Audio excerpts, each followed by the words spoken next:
farming being part of the activities mostly relied on in the western region. Unfortunately, it has come as a depression to farmers following the current situation of drought in the country. Today, I managed to interact with one of the farmers who raised concern about the loss he has encountered during this productive year. Actually, thank you so much. As you can also see, this year's production has been limited because we have encountered much loss due to the drought that has been experienced in the country.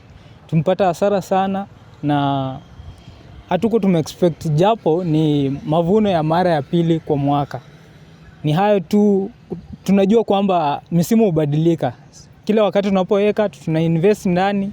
All the inputs maybe you have spent there, but that's all. That's what we have, and yote yenye tutapata tutashukuru Mungu. Actually this has affected the production, na vile kunaonekana sababu mavuno ni kiasi, huenda mwaka kesho kukakuwa na changamoto la njaa. Reporting from Bungoma County, I'm Daniel Barasa.